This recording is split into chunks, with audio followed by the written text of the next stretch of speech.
Hey guys, in this video I'll show you how to easily create cross sections in Blender, whether for your architectural projects or product designs. You get the insights you're looking for. We will even export them as DXF later, so stay tuned. The add-on is installed like any other add-on, but if you're not sure though, I made a video on how it works in just under a minute. So check this out. Once installed, there will be a new category inside your end panel, named Section Box. This is the main menu of the add-on. But you now may be wondering, why is it so empty? That's because we do not have created any section box yet. So let's do this now. When creating a section box, you can choose between three methods. The most intuitive one is to select all objects you want to sect and then choose section box. Another method is to create one based on a collection. This makes sense in particular when having everything organized in collections. For this, right-click the collection you want to sect and choose Section Box. The last method works when having nothing selected. Then there will spawn an empty section box of predefined size. You can set it in the preferences. The special about this method is that the box automatically includes all objects it's hitting. But keep in mind, all created section boxes behave the same, no matter which method you used. So to actually create nice sections, we have to transform the box.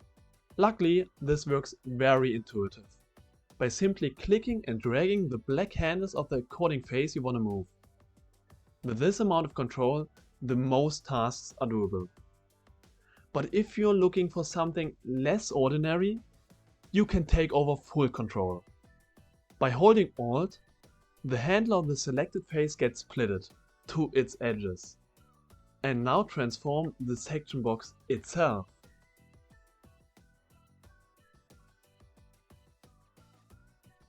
Finally, you can also move, scale and rotate the section box like it was a normal object.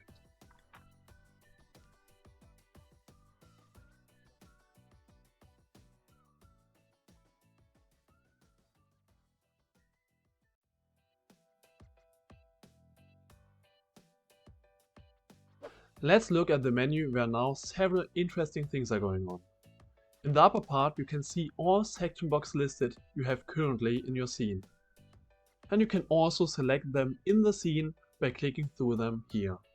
Just like in Blender's outliner, there are options to disable them,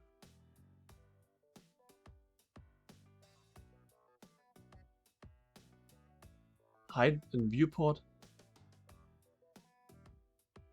and disable only in renders.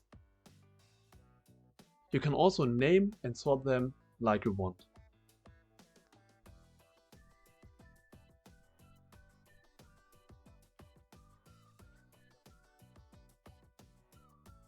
It's also possible to save any configuration as view. Let's you switch between the floors, for example.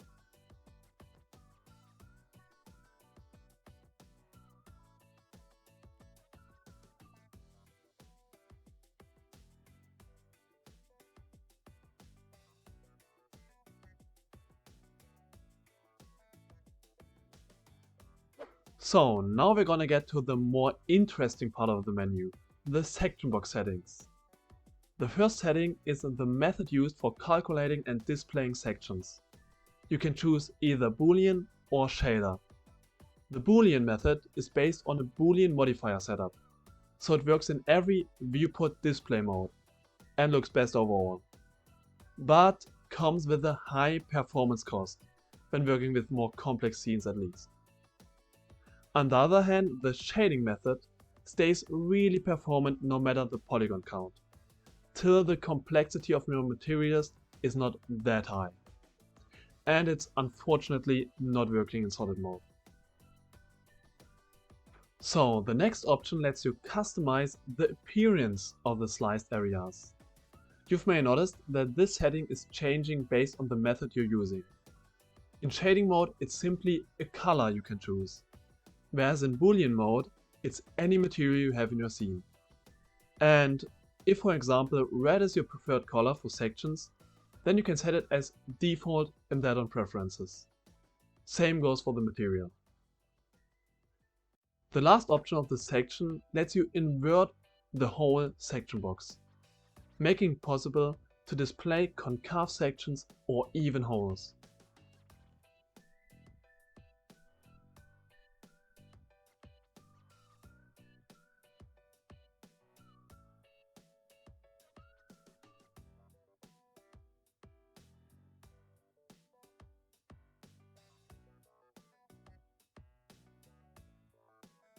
So all the settings we just went through are affecting the whole section box. But it gets different with the next ones. They are all based on the current side or plane you have selected right now. For instance, with this first dropdown, you can control the transform of the plane to the precision of single millimeters.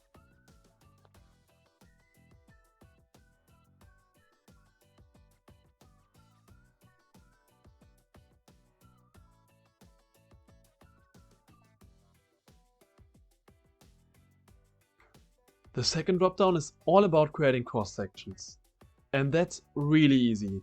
Simply enable the option and the cross section will be generated. As you can see, it's floating in front of the section. This distance, which it's away, can be defined here.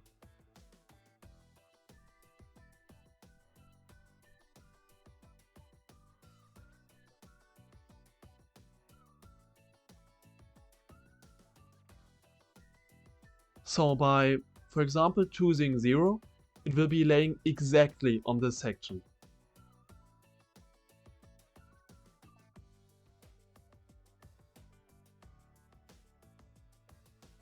The next setting makes only a difference when secting with multiple sides. When enabled, the cross section will only contain the visible part of the section.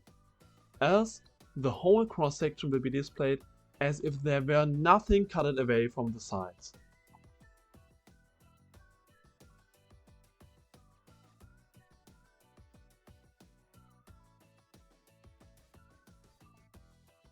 And now, finally the feature you waited for, exporting the cross section as DXF file. So, when clicking the button you can choose where you want to save it and you can give it a name.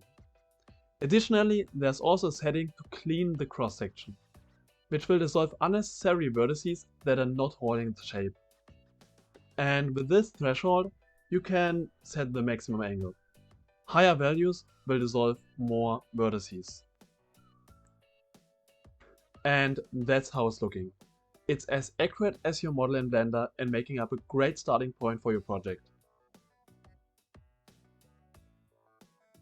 And there's a second export option letting you create a 3D object out of the cross section with which you can work with in Blender. It also comes with the same settings as the DXF Export.